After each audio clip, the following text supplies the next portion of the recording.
Have you any time observed a gold medalist becoming an idiot, a failure becoming a great person? Anyone of you have observed that? Right? So nothing is permanent. That's what Buddha has said.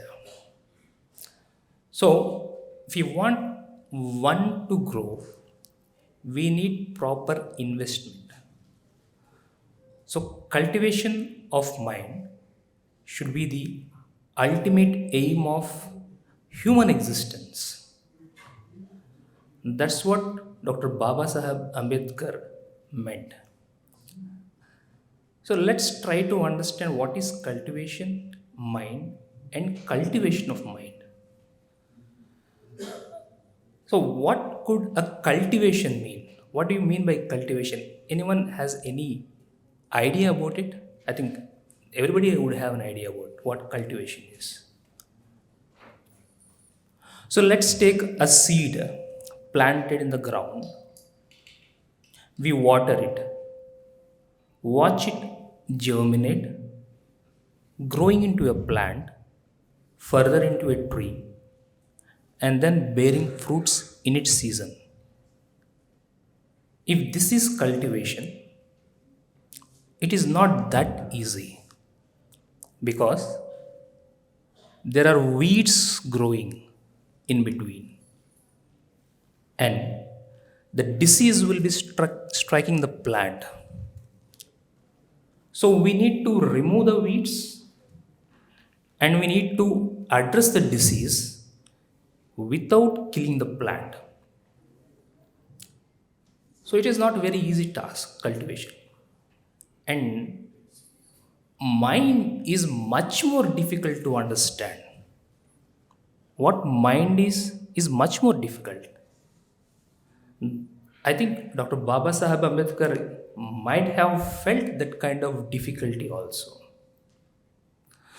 So let's try to understand what mind is. Respected dignitaries on dais, dignitaries on off the dais. So, as a part of understanding mind, let's consider our body. If at all you see a very strong person, a very muscle built, big body, so we generally assume that he is courageous, daring, and dashing, adventurous person. Can we assume like that? Looking at the strong built, big muscles. A very soft handed, delicate handed person, we assume that they are very sensitive persons, a soft natured persons. But a strong husband would run away looking at his delicate wife. Isn't it true? What can we understand by this? What can we understand by this? Appearances are deceiving. Whatever is appearing outside doesn't tell about our caliber, about our potency, about our skillfulness, about our proficiency. It is very superficial, the external appearances are. White doesn't mean good luck. Black doesn't mean bad luck. Cow doesn't mean holy. Buffalo doesn't mean unholy. Brahmin doesn't mean God. Shudra doesn't mean a slave. Okay? So, the makers or the writers of these laws, what is their mindset? At what level of mind they have written these things? Are you able to follow what I am trying to say? Thank you. So before joining medicine, I did my intermediate, and we call here it is called plus two, I believe. So we were dissecting frogs, वो छोड़ दीजिए. We see our Chinese friends eating frogs. Not trying to make a racial comment there. Even after killing the frog, there are movements in the frog. Did you ever see that one? Okay. So the lower animals like frogs, birds, fishes, even though the part of the brain is damaged, okay, they can still exercise their survival functions like swimming, eating, escaping minor obstacles, even sexual functions. It is true, they even without brain they can still exercise the functions. So one point here is Dr. Buddha has said we should respect life for the very lowest creature. Presence of life itself is enough to give the dignity of life or right to life. Okay, so you don't need brain, okay, to acquire the right to life.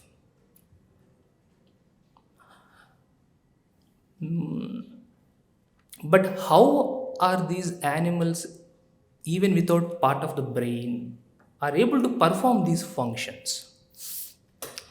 So it is elementary reactions, very fundamental reactions, basic reactions of certain kind of materials or metals. Let's take an example of a magnet. It attracts iron particles. Okay? It repels the opposite pole of other bar magnet. And I assume many of you are doctors. So you know hydrophilic and hydrophobic, attraction, repulsion, fundamental reactions. The earth is suspended on the gravitational force. Okay, so if the earth thinks this sun is not good, there is better star which would provide better environment for my people, can it escape this orbit and go? No. Once this property is set in, it is there for life. Okay, but in living beings these fundamental properties are compounded into certain kind of actions.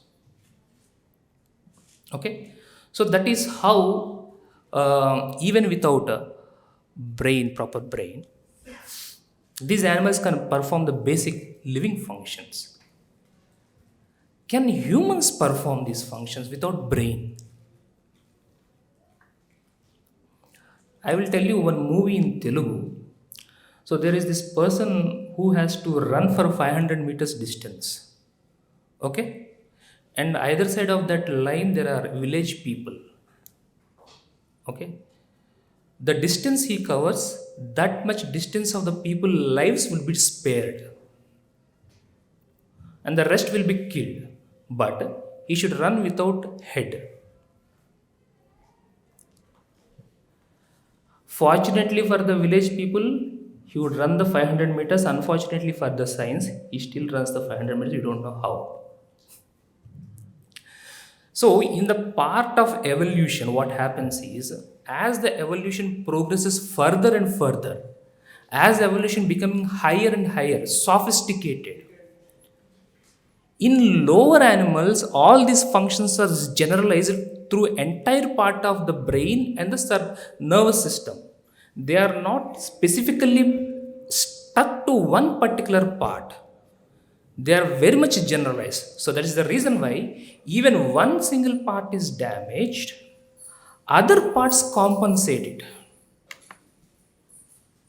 Other parts compensate that damage and they are able to survive. But in humans, because they are sophisticated, they are localized to one particular area. If the visual cortex, if the part of the brain where vision is being responsible, if that is damaged, you can't see at all. It's the same thing with our studies. In our schooling, we have English, science, social, mathematics, all subjects we have. As we go higher and higher studies, we begin to limit to only one particular subject, isn't it right? So it is initially it is very generalization. As we grow, it we become more focused, more specific, more concentrated.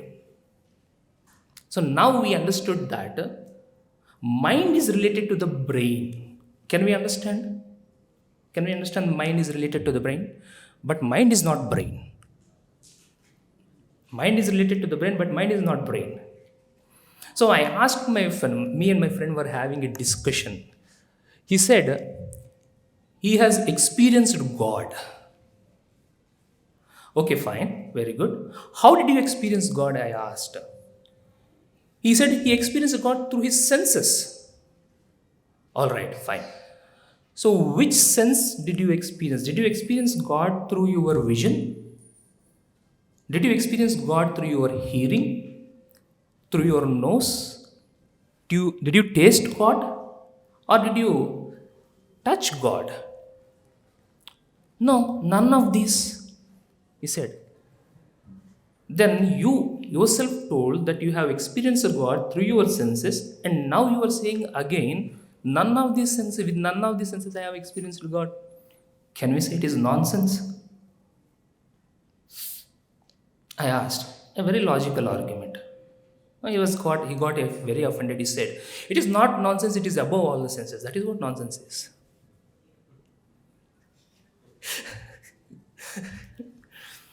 So, the outer world is carried into the internal world, into our brain through our senses. Okay, so we are trying to understand what mind is. But that is one only very primitive part. If I ask you to only use your vision sense and tell me what this is, what would you tell? If I ask only vision sense and nothing else, if I ask you to tell what this is, what would you say? Huh? How can you say it is a pen? Only vision. If you have to say pen, you have to have a hearing also. You have to know that this is pen. You need to listen the name of this pen. That this, but that is also not sufficient. You should associate this sound with this object. You should associate the sound, pen, with this object.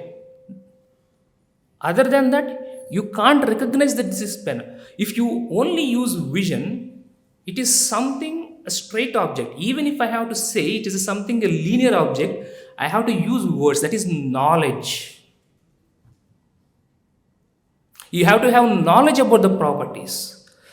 So, if I say, if I have to eat something, seeing the food is not sufficient. I need to understand this food would satisfy my hunger. So, that is the knowledge. And when I have the fragrance or the aroma of the food, I'm using the olfactory nose.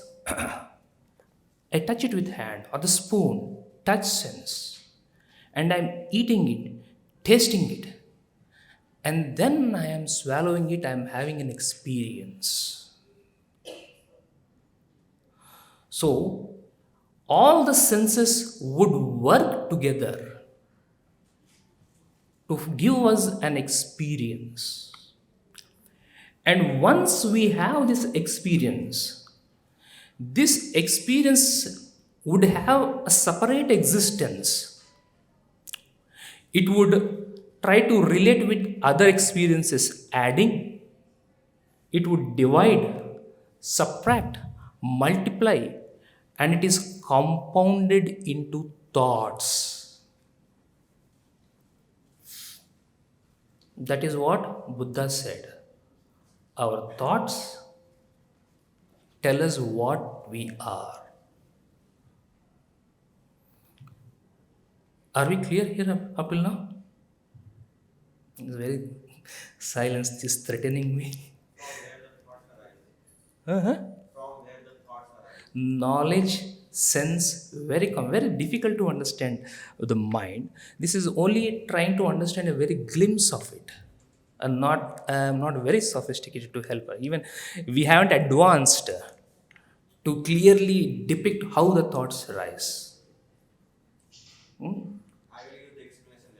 Okay, thank you very much. So, how, what do you say? So, all these things together, all the sense working together, okay, gives rise to thoughts, and those thoughts tell us what we are. Positive or negative will drive us to that way. But there is one particular thing. Anybody has idea about agnosia? Doctors, agnosia means if I ask you what this is, they would say this is a pencil. That's a disease. Okay. Here, they have imagination. Imagination is intact in them. Okay. But that imagination is not in contact with the reality. The imagination is not in contact with the reality.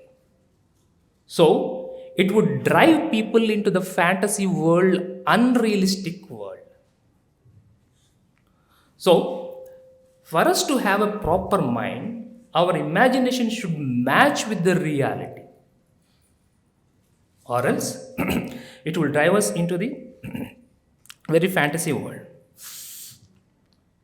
You know the story of Ekalavya. I'll tell you, for example.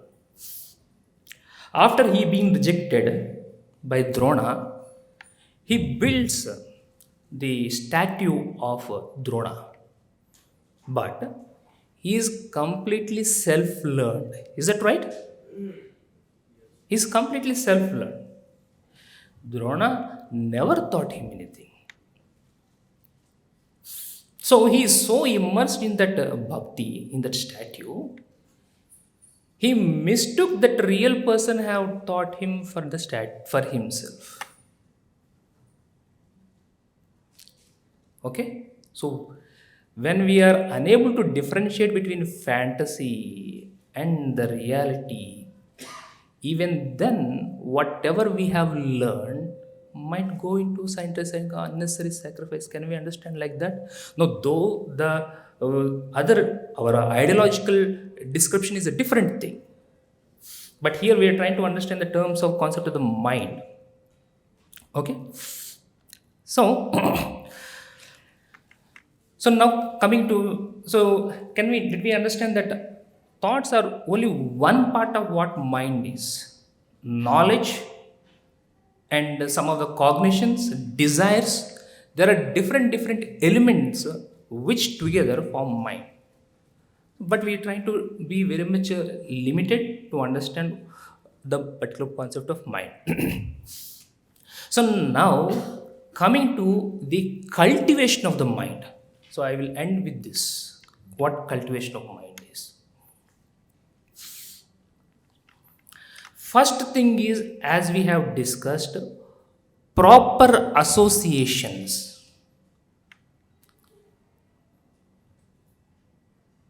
When during the early childhood, you might have seen kids, what do you say?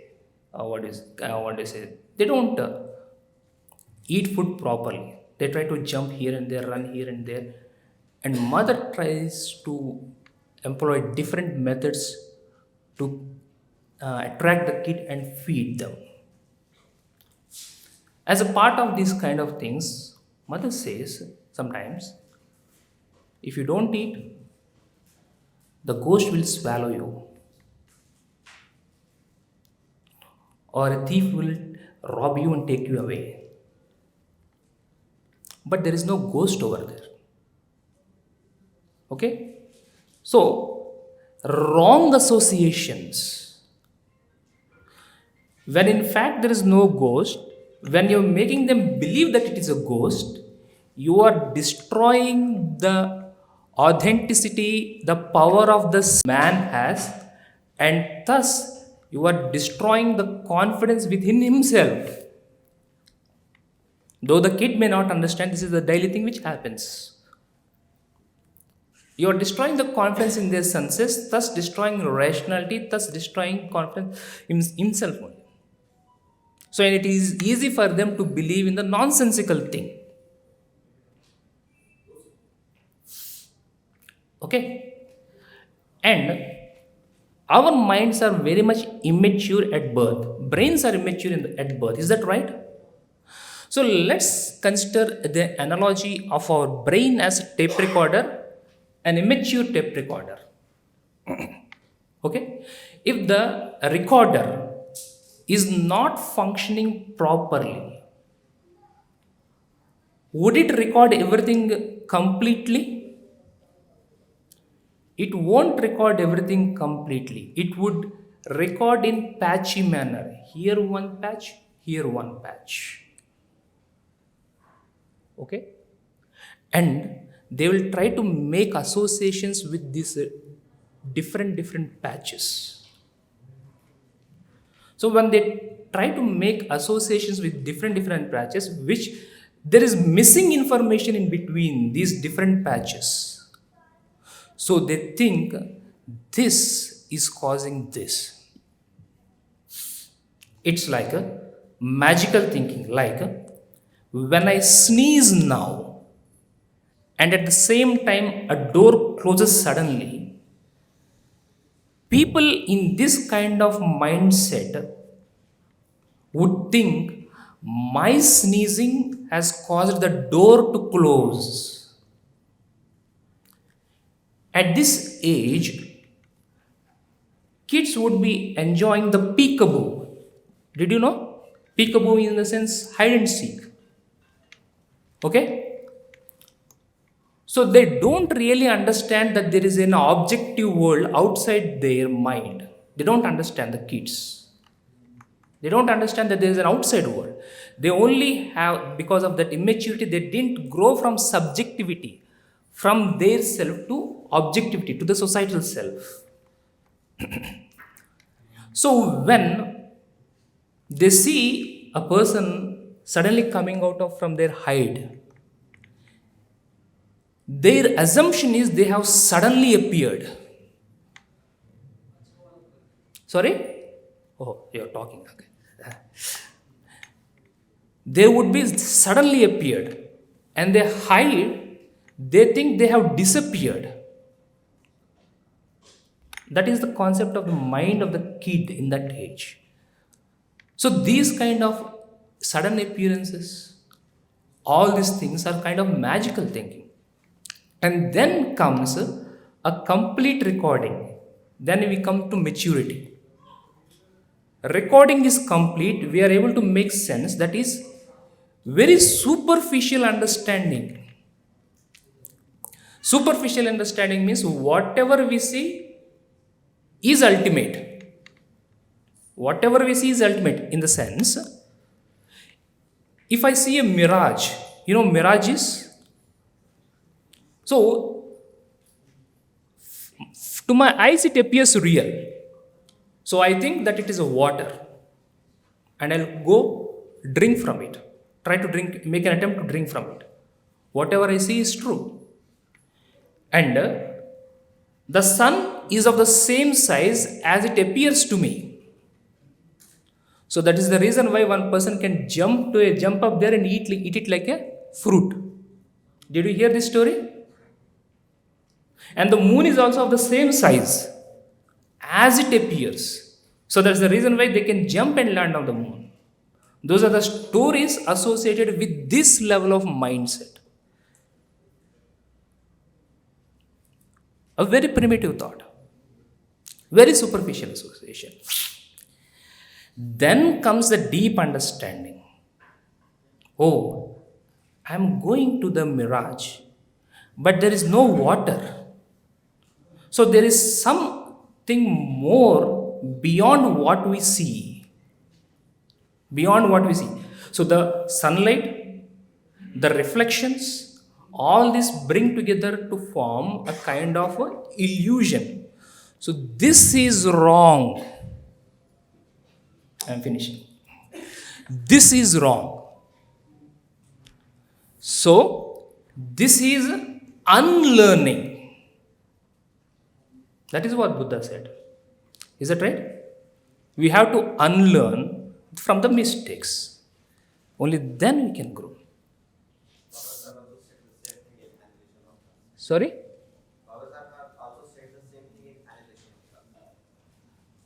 Dr. Baba Sahib Ambedkar followed Buddhism. Oh. Okay. Okay, fine. I understand you are going to explain it more clearly. Why?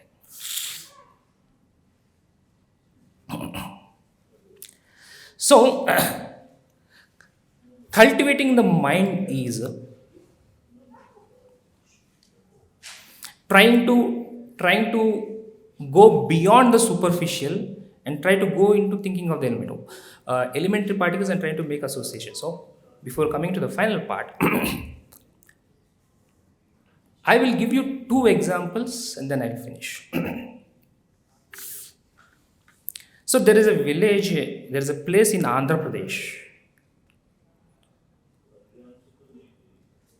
In that place, people are very poor. So one person felt very bad about it. So he wanted them to develop. So what he did was, he's a very rich man. So he gave them lands, he gave them tractors. Okay? What they did was, after getting the lands and tractors, they sold them and they began to consume alcohol and they remained in their poverty. This is one example. Second example, my friend told me, I have loved a girl, I have given her a lot of care, concern to her.